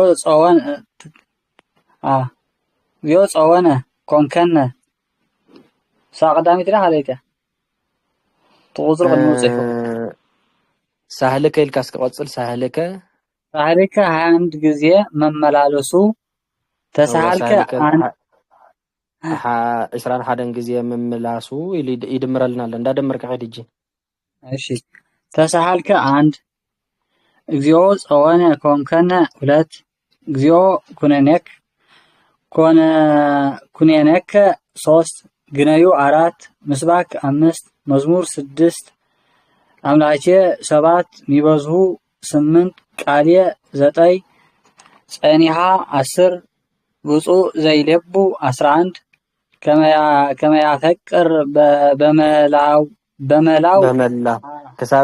كسابزيا 10 ديلكا 10 حدا ديلكا كما يفكر بملؤخا 10 حدا ما انه 10 خدمرك انده يخون 20 حدا يخون معناتها نايزي مثالي ازي او ناي دوغ منقد ስለዝኾነ مسباك مزمور ميوزو قاليه صنيها تبايل ዘሎ ያው በዕለተ ሰንበት በጊዜ 4 ጾም ገለ ዝካየድ አገልግሎት እዩ 21 መሆኑ ስለዚህ ነው 3 ቤት መሆኑ 3 ሱባኤ አድርጎ ነው አዋ ሳሂልከ 3 ቤት እንዴ 3 ቤት መኻንኻ 3 ሱባኤ ገይሩ እዩ ይብለለ ጽቡቅ እሺ የትንሳኤ 2 አርያም መምራቱ የሁለቱ መላእክት ምሳሌ ነው አዋ ኣብ ትንሳኤ ሲ ክልተ አርያም ናይ ትንሳኤ ክልተ እዩ ዘሎ ክልተ አርያም መምርሑ ናይ ምንታይ ምሳሌ እዚ ከን ምንታይ ኣብ ትንሳኤ ዘለ አርያም ክልተ ኮይኑ እንድሕር ተባሂሉ ናይቶም ክልተ መላእክት ምሳሌ እዩ ማለት እዩ ክርስቶስ ተንሲ ኢሎም ዝተዛረቡ መላእክት ክልተ ምሽ ነይሮም ናቶም ምሳሌ እሺ ስላሴ በአምስት ነገር መድረሱ ኃጢአትን መርገምን ስላሴ በሶስት ነገር መድረሱ ኃጢአትን መርገምን ገሃነመ እሳትን የመጥፋቱ ምሳሌ ነው ስላሴ ሲ በሰለስተ ነገር መድራሱ ሰለስተ ነገር ተባሂሎም ዘሎ ብላዕሊ ምንታይ ዋይ ዜማ ኣብ ሰባተ ነገር አርያም ይበጽሕልና ሪና ነርና ሐቀይ ከምዚ ምዃኑ ስላሴ ሲ ኃጢአትን መርገምን ገሃነመ እሳትን ናይ መጥፋኡ ምሳሌ እዩ ይብለናል ኃጢአት የለን መርገም የለን ገሃነመ እሳት የለን እዚ ኩሉ ዘይኽእል ግን ንሕና ካብ ኃጢአት ነፃ እንድሕር ኮይና ኃጢአት የለን ንሕና ካብ ኃጢአት ነፃ እንድሕር ኮይና መርገም የለን ንሕና ካብ ኃጢአት ነፃ እንድሕር ኮይና ገሃነመ እሳት የለን ማለት እዩ ዳግመኛው 3 መዓልት 3 ሌሊት ከሰርክ በከርስ መቃብር አድሮ የመነሳቱ ምሳሌ ነው አንድ ስላሴ በሰለስተ ነገር መብጽሑ ክርስቶስ ኣብ መቃብር ንሰለስተ መዓልትን ሰለስተ ሌሊትን ሓዲሩ ጸኒሑ ናይ ምትንስኡ ምሳሌ እዩ 3 ነገር የተባሉ ዋዜማ ስብሐተ ነግ አርያም ናቸው እነዚህ ናቸው 3 ነገር የተባሉ ሰለስተ ነገር ዝተባሉ ስላሴ ያበይ ይግበርልና ኣብ ዋዜማ ኣብ ስብሐተ ነግ ኣብ አርያም ተወሳኸ ኣብ መርዓ ይግበር ማለት ስላሴ ካብዚ ወፃ ስላሴ ብዝኾነ ኣብ ዝተፈቀደ ነገር ይግበር የዕጣን መጎር ጽፋቱ 13 መሆኑ የ13ቱ ሕማማተ መስቀል ምሳሌ ነው። هو أنا مقر 13 ጊዜ ይጽፋዕ ንምንታይ 13 ጊዜ ይጽፋዕ እንዳህራ ተባሂሉ ጽፍዓት ይግበር ተባሂሉ ናይ 13 ሕማማተ መስቀል ምሳሌ ኣብነት እዩ። እሺ ቅኔ ማለት ተቀንዮ ለመንፈስ ቅዱስ ማለት ነው። ቅኔ ማለት ለመንፈስ ቅዱስ ምግዛእ ማለት እዩ። አንድም የጉባኤ ቃና ቤት ሁለት መሆኑ የፍቅረ ቢጽና የፍቅረ እግዚአብሔር ምሳሌ ነው። አንድም ናይ ጉባኤ ቃና ቤት ክልተ ምዃኑ ናይ ፍቅረ ቢጽና ናይ ፍቅረ እግዚአብሔር ምሳሌ ሓደ ሰብ ፍቅረ እግዚአብሔርና ፍቅረ ቢጽ ክህልዎ ከም ዘለዎ እዚ ከዓ ክልተ ቤት ኮይኑ ናይ ፍቅረ ቢጽና ናይ ፍቅረ እግዚአብሔር ኣብነት ኮይኑ ናባና በጽሕሎ ማለት እዩ። እሺ ዛምላቼ ሶስት ቤት መሆኑ የሶስትነታቸው ቃል በመንፈስ ቅዱስ አንድ ሆኖ በተገለጸልን ሲል ነው። ተገለጸልኝ አዎ ማን ነው? ዛምላኬ ነው። ዛምላኬ ሰለስተ ቤት ምዃኑሲ ናይ ሰለስቲኦም ቃል ማለት ናይ አብ ናይ ወልድ ናይ መንፈስ ቅዱስ ቃል ሓደ ኮይኑ ተገሊጽልይ ማለት እዩ። እሺ ሚበዙ ሶስት ቤት መሆኑ አብ ልብ ወልድ ቃል መንፈስ ቅዱስ እስትንፋስ መሆኑ በሶስትነታቸውን ተገልጹልኝ ሲል ነው። እጅናብ ዛምላኬ እንመለስ። ዛምላኬ ሰለስተ ቤት ምዃኑ ናይ ሰለስቲኦም ቃል ማለት ናይ እግዚአብሔር አብ ናይ እግዚአብሔር ወልድ ናይ እግዚአብሔር መንፈስ ቅዱስ ሓደ ቃል ኮይኑ ተገሊጽልይ ዝበለ መን እዩ?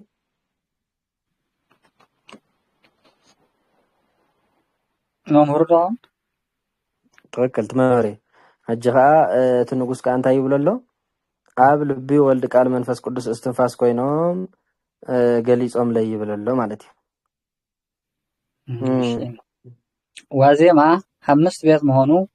ከአራቱ ባህሪያተ ስጋ ከአምስተኛው ባህሪ ነፍስ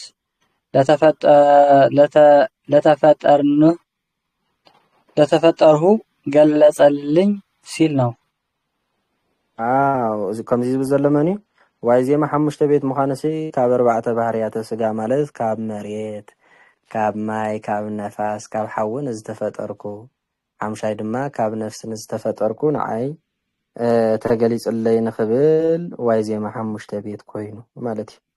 ኣርባዕተ ባህርያተ ስጋ ፍሉጣት እዮም። ሰለስተ ባህርያተ እዛ ሓሙሽተይቲ ባህርያተ ነፍሲ ግን ናይ ነፍሲ ባህርያት ለባዊት ያዊት ነባቢት ምዃኑ ዳዕልና ንፈልጥ እምበር ናይ ነፍሲ ባህሪ ክፈልጥ ዝኽእል አካል ወይ ሰብ የለ። እሺ አንድም የአምስቱ ቅንዋተ መስቀል የአምስቱ አዕማደ ምስጢር ምሳሌ ነው። አንድም የአምስቱ ቅንዋተ መስቀል ሳዶር አላዶር ዳናት አዴራ ሮዳስ አንድም ማን ነው? አዕማደ ምስጢር ዝበሃል ከመነ መን ምስኪ ብልዎ ምስጢረ ስላሴ ምስጢረ ስጋዊ ምስጢረ ጥምቀት ምስጢረ ትንሣኤ ሙታን አርባዕተ ደረጃ እንዳቆጸርካ እዚ ሓደ እንዳበልካ ምስጢረ ቁርባን ከዓ ሓምሻ ምስጢረ ስላሴ ሓደ ምስጢረ ስጋዊ ክልተ ምስጢረ ጥምቀት ሰለስተ ምስጢረ ቁርባን አርባዕተ ምስጢረ ትንሣኤ ሙታን ሓሙሽተ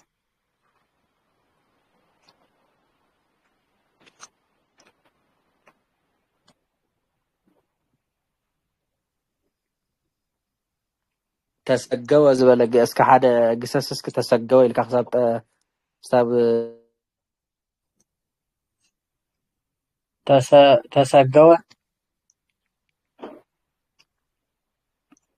ተሰገወ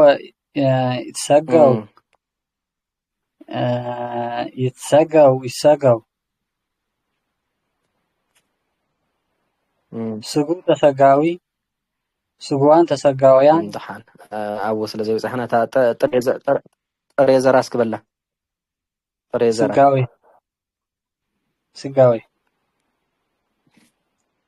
سجاوي ومستيرة سجاوي أتبل هو تخكل سلازي توم حمشت عماد مستير توهيلهم زلوا مستيرة سلاسية مستيرة سجاوية مستيرة تمكات مستيرة قربان مستيرة تنسى متان مالتي تتخكل مجمرة بناي سلاسية مستيرة سلاسية مالت بسلاسية بفقار سلاسية ኣብ ማህፀናት ደና ተሰሪሕና ካብኡ ስጋ ለቢስና ካብኡ ተጠሚቕና ካብኡ ቆሪብና ካብኡ ከዓ ንመቦት ቤትና ከዓ ትንሳኤ ሙታን ንቕበል ማለት እዩ ምስጢረ ትንሳኤ ሙታን ዝብሎ ድሕሪ ሞት ዘሎ እዩ እሺ ስላሴ ስድስት ቤት መሆኑ የስድስቱ ቃላተ ወንጌል ምሳሌ ነው። እሺ ስላሴ ሽዱሽተ ቤት ምዃኑ ከዓ ናይ ሽዱሽተ ቃላተ ወንጌል ምሳሌ ሽዱሽተ ቃላተ ወንጌል ዝተባሃለ እንታይ ጸምየ ዘስተኸሙኒ ተኣሲረ እግዚአብሔር አምላክ ፍታሕካ ዝበልኩምኒ ሓይመ እግዚአብሔር አምላክ ይሃውካ ዳ ሰለስተ እንድሕር ሓይምካ ዳ ይምሓርካ መሃርካ ጋሻ ኮይኑ ዝተቐበልኩምኒ ክልተ ኣለዋ እዚአን እኮ ግዴታ ክፍለጣ ዝግበአን 10 ትእዛዛትን 6 ቃላት ወንጀልን ያው ትረፍደ ቤተ ክህነት ኩሉ ምእመን ክፈልጠን ዝግበአን እሺ ግለጽዎን ኩለን እስከ ክልተ ተሪፈና ኣለዋ ሓግዝ ዓሪቓ ዘልበስኩምኒ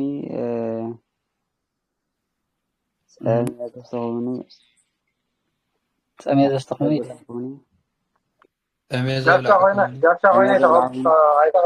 ተቐበልኩምኒ ኩለን እኮ ብናይ እዞም ዝሰምዕዎ ጌርኩሞ ኩሎም ኣፍራሽ እንዳገበርኩም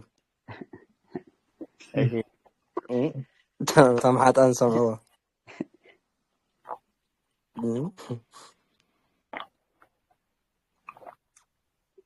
ዘይ እንዳበልኩም በሉ ተኣሲረ ዘይበፅሕኩምኒ ዓሪቐ ዘየልበስኩምኒ ጠምየ ዘየብላዕኩምኒ ጸምየ ዘየስተኽኩምኒ ሓይመ እግዚአብሔር መሓርካ ዘይበልኩምኒ ተኣሲረ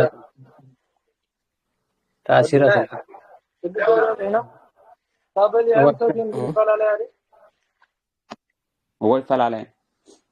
ኣየንትን ጸምየን ጠምየን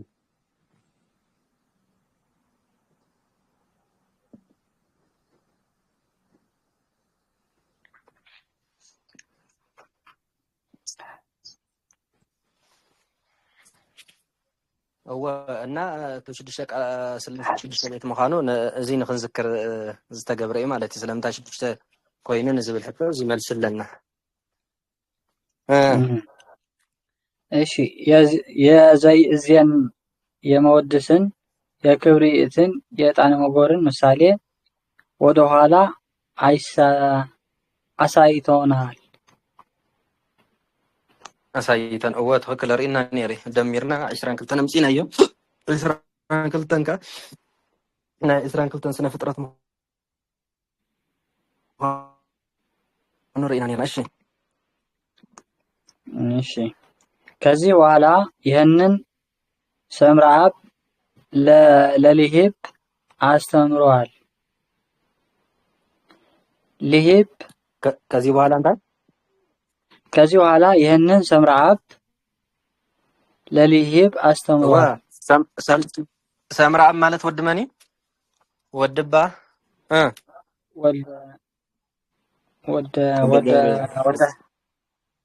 ወደ ወዚ በቃ ጠቅለል ሓደ ክትርኾ በቃ ቅኔ ዝተምሃረ ሰብ እዚ ክትርኽ በአፉ ይክትርኾ ዝግባእ ማለት እዚ ታሪክ እዚ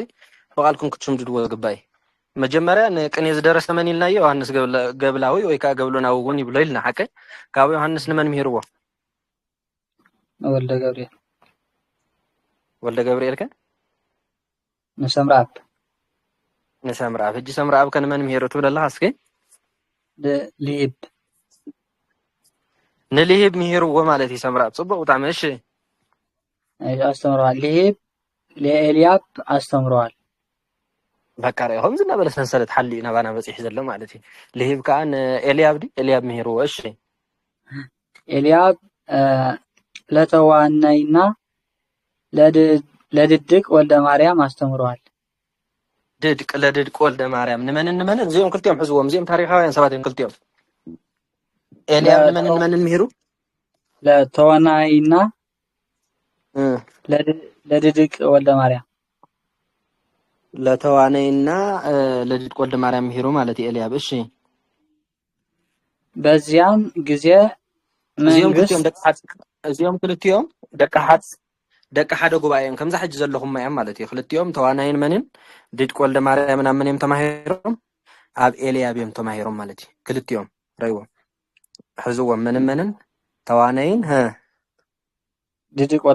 ወልደ ማርያም እዚኦም ክልቲኦም ኣብ ሓደ ጉባኤ እዮም ነይሮም መምህሮም ከመን ይበሃል ነይሩ ኤልያብ ንኤልያብ ከመን ምሂርዎ ልሂብ ንልሂብ ከመን ምሂርዎ ሰምረ ክርስቶስ ንመን ምሂሩ ልሂብ ንመን ምሂሩ ንኤልያብ ከዓ ክልተ ተምሃሮ ነይሮም እቶም ተምሃሮ ከዓ መን ይበሃሉ ተዋናይና ድድ ወልደ ማርያም ይበሃሉ ማለት እዩ ሕዝዎም ብደንበ ሰምራብ ንመን ምሂሩ ንብል ኣለና ሰምራብ ንልሂብ ምሂሩ ንብል ኣለና ልሂብ ከዓ ንኤልያብ ምሂሩ ኤልያብ ከዓ ንተዋናይን ንድድ ወልደ ማርያምን ምሂሩ እዚኦም ክልቲኦም ደቂ ሓደ ጉባኤ እዮም ነይሮም ማለት እዩ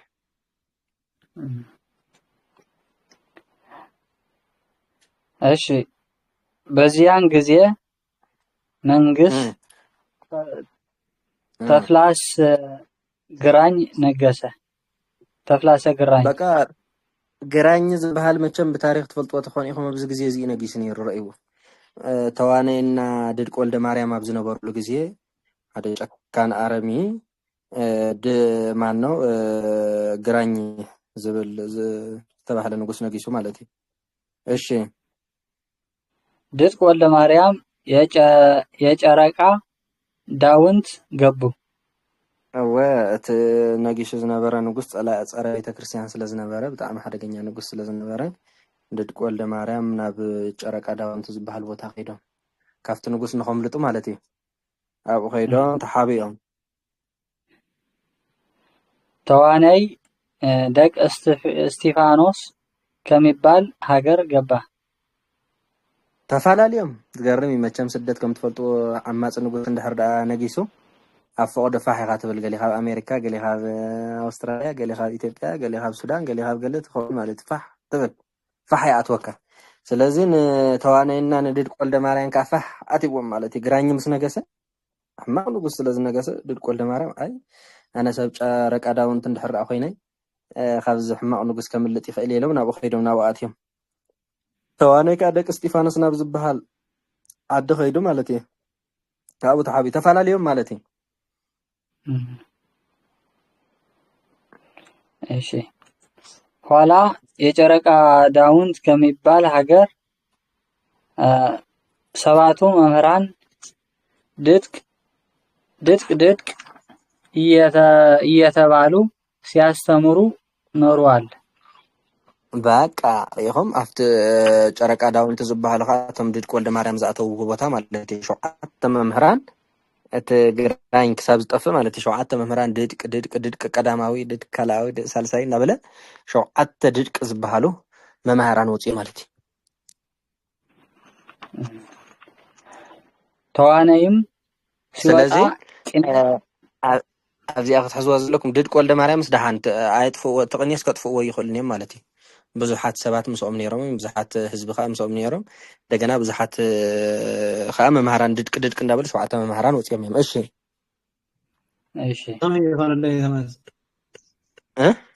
ትድቅ ኸይ ማለትኩም እዚ ስሚ በቃ ድድቅ ወልደ ማርያም ድድቅ ምናምን እንዳተባሃለ ከምዚ ፈርዖን ነጅን ኣብነት ፈርዖን እኮ ሓደ ፈርዖን ጥራይ ኣይኮነን ነይሩ ቀደም እንታይ ትስም ይሓልፍ ነይሩ በዚ ዘመን እዚ ዝነበረ ፈርዖን በዚ ዘመን እዚ ዝነበረ ፈርዖን እንዳትብል እምበር ከምዛ ሃፀይ ማለት ብናይ ቀደም ባህል ሃፀይ ማለት ዲ በቃ ከምኡ ማለት እዩ ከምኡ ከም ምባል እዩ ሕጂ ተሃፀይ ኢልካ ብድሕሪኡ ስም ኣሎ ኣብ ናይ በዓል ሄሮድስ ዝነበርዎ ንግስና ግን ሄሮድስ ዝበሃል እጂ ንጎይታ ዝሰቐለ ሄሮድስ ብቅድሚኡ ዝነበረ ሄሮድስ ብድሕሪኡ ዝነበረ ሄሮድስ ብዘመን ይፈላለዩ እምበር እስማቶም ዘራኽቦም ብዙሓት ነገስታት ኣለዉ እዮም እዚኣቶም ግን ያው ብሓፈሻ ድድቅ እንዳተባሃሉ እዮም ዝፅውዑ ቅፅል ስም በቃ ድድቅ ኣብቲ ሽዑ ዝነበረ ምፅዋዕ ከምዚ ሕጂ ረቢ ዝብሎ ዘሎ ኣፄ ከምኡ ዝነበረ መቐፀሊ ስም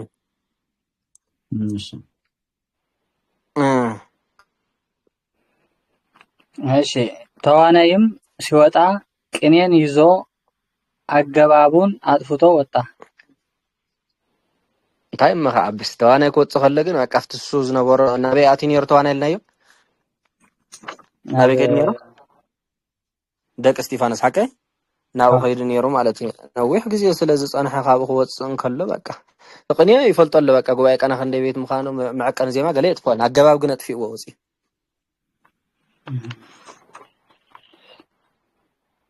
ኣገባብ ጠፊእዎ ንኣብነት እስማ ኣገባብ ፍቹና ሙያው ኣስረጅ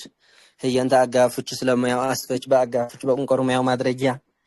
ለኣገባብ ፍቹ ንሙያው ተጠቃሽ ለኣገባብ ፍቹ በቁንቆር ሙያው ምስጢር ኣቀባይ ንብሎ እዚ የጥፊእዎ ማለት እዩ ከም መርጌታ መልማ ማለት ከም ተም ቅድሚ ጃእትዮም ዝነበሩ ምሳና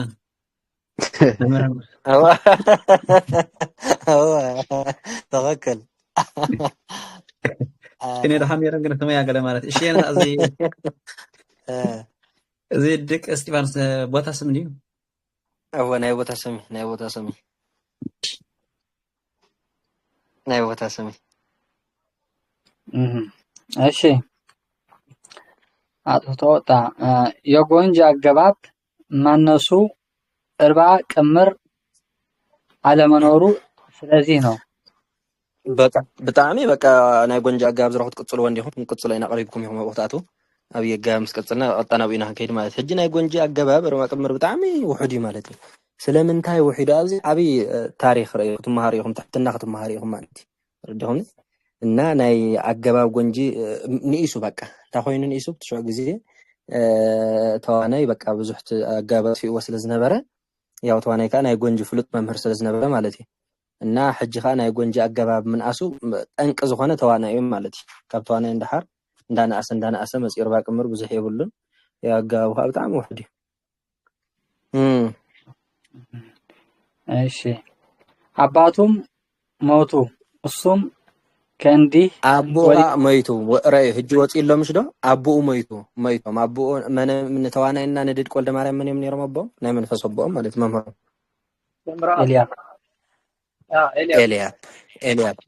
إلياب حجر أيه تعبيت إلياب ناب إلياب كيدت استمارة مرتخي خلصه ميتهم أتصل يهلي أبوه تعرفوا هالشيء ماشي أبواتهم موتو الصم كندي وديع كوندمي አልጠቅምም ብሎ ተቷል አልጠይቅም ትዕቢት ረይው አቤት ትዕቢት እኮ በጣም አደገኛ ቆይ ህጅ ድቆል ደማራን ካብ ሰበይ ተፈልዩን ኒሮም ኢልና ሓቂ ሸውዓተ ማራን እውን ኣብ ወፂኦም ኒሮም ኣብቲ ጨረቃ ዳውንት ዝበሃል ቦታ ካብ ሰብ ስለዘይ ተፈልዩ ድቆል ደማራን ኣብኡ ኸ ይምህሩ ስለ ዝነበሩ ብዙሓት መምሃራን ካ ስለ ዘውፁ ኣገባብ የጥፍእዎን ኒሮም ማለት እዩ ኩሉ ኣገባቡ ምስቅን ጠንቂቖም እዮም ወፂኦም ኣይጠፍኦምን ሰብ ካብኦም ስለዘይ ተፈልዩ ዝተምሃርካዮ ትምህርቲ زمهر الكسب ندحر رازي رخيب كقداسية تمهير كان قداسية زمهر سب ندحر رازي هالليو أقوكم تمهير كا أقوكم زي تمهرل ندحر راهون كا تمركتي تمهير كا زي تمهرل وي زي تقلقلل ندحر راهون كا طفاي ما نينيو تمرت مالتي እግዚአብሔር ውሽጥ ኻን ክጽንሕ ይፈቅድን ካባኻም ከምታ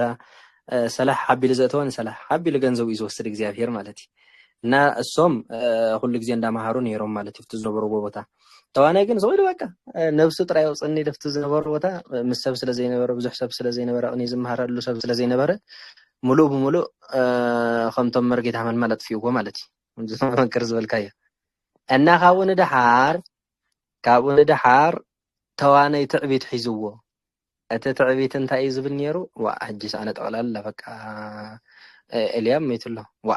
ምሳይ ማህረብ ዝነበረስ መንክርን እዮብን ምሽ ኣለኹም በቃ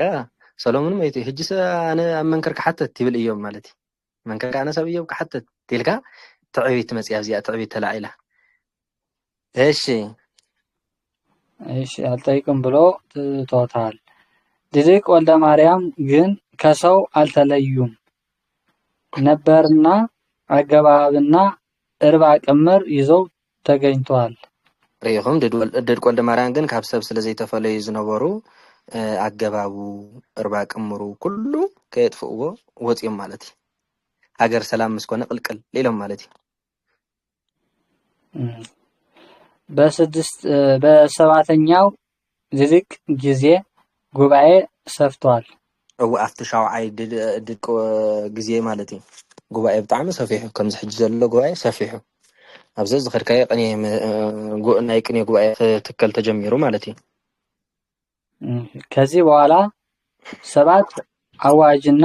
7 አገባብ 7 እርባ ቅምር ተነግረዋል። ወብሩክ ዝብሃል ኣሎ ጎንጂ ዝብሃል ኣሎ ዋሸራ ዝብሃል ኣሎ ወድላ ዝብሃል ኣሎ ዞም ኩሎም እዚኦም 7 ኣዋጅ 7 ኣገባብ 7 እርባ ቅምር ኣብ 9 ግዜ ተነጊሮም ማለት እዩ። እዚኦም ሕጂ ኣዋጅም ዞም ወድላ ጎንጂ ገለ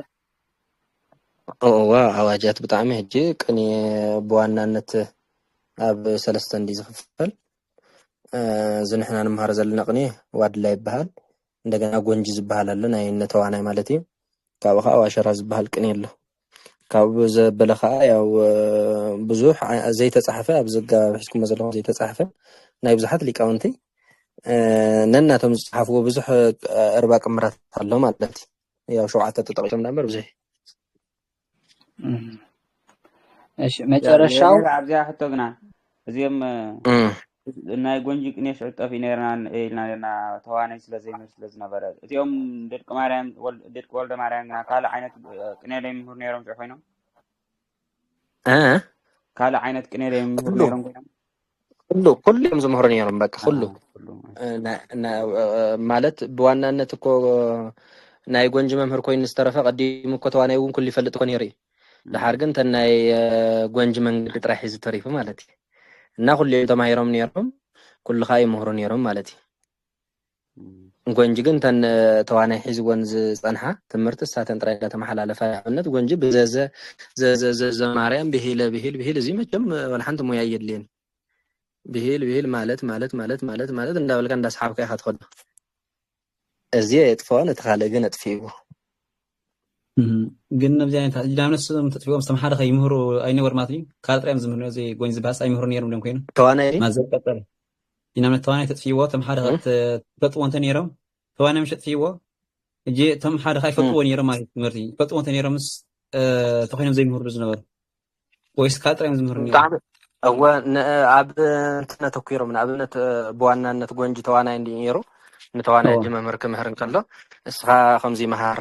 መሃር ኢሉ ይፈላለ መቸም ሕጂ ናቶም ሞያ ተሓሒዞማ ዝነበሩ ኣጠንኪሮማ ማለት እዩ። ናይ ተዋናይ ሞያ ከዓ ካብ ኣቦኡ ተዋሂብዋ ዝነበረት ንከምህረላ ተፈቂዳሉ ዝነበረት ጎንጂ ስለ ዝነበረት ማለት ኣይ ስፍሕ ብዝበለ ታሪክ እኳ ናይ ተዋናይ መፅሓፍ እንድሕር ዳ አንቢብኩም ተብልዎ እንዲኹም ግን እሶም ጎንጂ ኣይመሃሩን ክንብል ከለና ዝተወሰነ መልክዑ እኮ ንኣብነት እጅ ጋብ ንሕና ክንመሃር ኢና ሓቀይ ኣጋብ ክትመሃሩ ከለኹም ኣጋብ ናይ ጎንጂ ክቐፅለኩም እየ ንክትፈልጥዎ ዳኣለኹም ትቕፅልዎ እምበር ብዋናነት ትመሃርዎ ዘለኹም ቅኔ ግን ዋድላ እዩ። ሕጂ ቅኔኹም ብዋናነት እንታይ እንድሕር ተባሂልኩም ግን ዋድላ ትብሉ ጎንጂ ግን ትፈልጡ ኢኹም ናይ ዋሸራ ኣጋብ ግን ትፈልጡ ኢኹም ብዋናነት ቅኔ ትፅውዐሉ ሞያኻ ኢልካ በቃ ማሂተም ዝሓዝካሉ ዝፅዋዕ ኮይኑ እምበር ንኣብነት ንሕና እውን እኮ ዋድላ ተባሂልና ናይ ጎንጂ ጋብ ቀፂልናዮ ናይ ዋሸራ ጋብ እውን ቀፂልናዮ ኢና እና እዚ ግን ስለዝቐፀልካ ያው ናቱ መምህር ማለት ኣይኮነን። ናይ ዋድላ ኣገባብ ክትመሃር ከለኻ ቅኔ እንድሕር ወዲኻ ኣብቶም ናይ ዋድላ ምስክር መምህር ከይድካ ትቕበል ናይ ጎንጂ እንድሕር ኮይንካ ኣብቶም ናይ ጎንጂ ከይድካ ማህተምካ ትቕበል ናይ ዋሸራ እንድሕር ቀፂልካ ኣብቲ ናይ ዋሸራ ብዋናነት ምስክር ንኣብነት ናይ ኣቋቋም በኣታ ኣብ ጎንደር ይምሽ ዶ ኣቋቋም ወላሊ ኮይንካ ኣብ በኣታ ከይድካ እንተዘይመስኪርካ ናይ ኣቋቋም መምህር ክትበሃል ኣይትኽእልን ኢኻ ማለት እዩ ከም ትፈልጥዎ እና እሱ ስለዝኾነ ብዋናነት ስለዘብል እምበር ንበይ ተዋናይ ጥራይ ምሂሩ ነይሩ ተዝኾኑ እንዳጠቕላላ ተቐኒዮም ጠፍአ ነይሩ እሶም እውን ብዓቕቦም ኣገባብ እንዳቐፀሉ መፅኦም እዮም ብዋናነት ዳልና ንብል ዘለና እምበር ኣይመሃሩን ማለት ኣይኮነን። ንሶም እውን ኣቐፂሎም እዮም ነቶም ኣብ ትሕቲኦም ዝነበሩ ተምሃሮታት ኩሎም ኩሉ ኣገባብ እንዳቐፀሉ መፅኦም እዮም ማለት እዩ ከምዚ ሕጂ ተፃሒፉ ዘሎ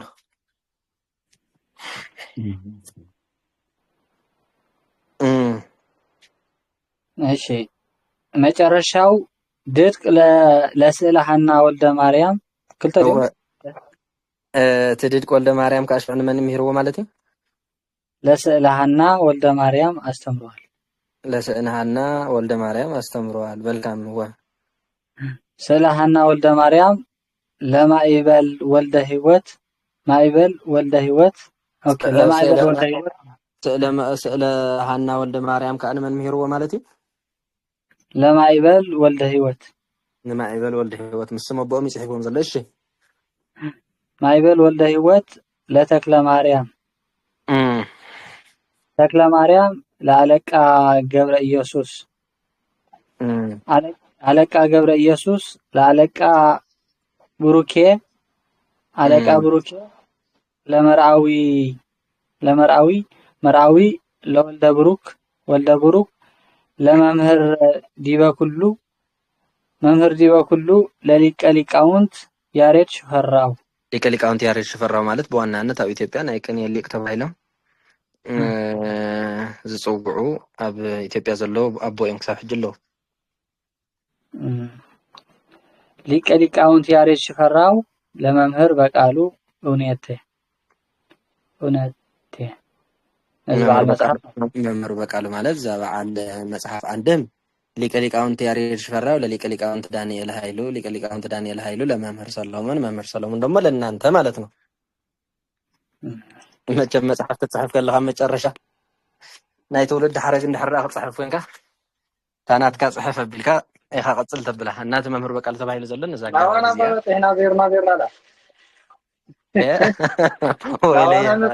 ሓረገ ትውልድ ትውልድ ኩና ክንቆፅራ ፀኒሑ መውስቦ እንድሕር ደሊኻ እንታይ እዩ ዝግበር እስኪ እንታ ወዲ እከለ ንመን ወሊድ ኢልካ 7 ትውልድ ኢኻ ትሓትት ስለዚ ክንደይ ትውልድ በፂሕና ኣለና ዳርጋ 11 ከባቢ በፂሕና ኣለና መስለኒ እና ናይ ሎማዓንቲ ትምህርቲ ነዚ ይመስል ነይሩ ቀፂል እንታይ ዘሎ የስም የአናሳስና አወዳደቅ 3-4 ቀለም ሆኖ በግዕዝ ተነስቶ ድርድር ራብዕ 5 ሳብዕ የሆነ ስም ከይ ተሓዋውሰኩም እዚ ብጣዕሚ ወሳነ ስለዝኾነ እዛ ቀፂላ ዘላ ጉባኤኻ ብዝሓለፈ በዓል መንክር ተሓትዋ ዝነበርኩም ከመይ ዓይነት ኣዋጅ ይሰያፍ ከመይ ዓይነት ተጣይ ዝብል ኣዋጅ ያው ስፍሕ ብዝበለ ከዓ ኣብኡ ክንሪኦ ኢና ማለት እዩ ቅድሚ ቅፀላ እንዳግበርኩም እናንበብኩም ተመፂኹም ከነብል ኢና ንሕጂ ኣብዚ ኣኽለድና ካልእ ሕቶታት እንድሕር ሓደ ሓደ ሕቶታት ንገብር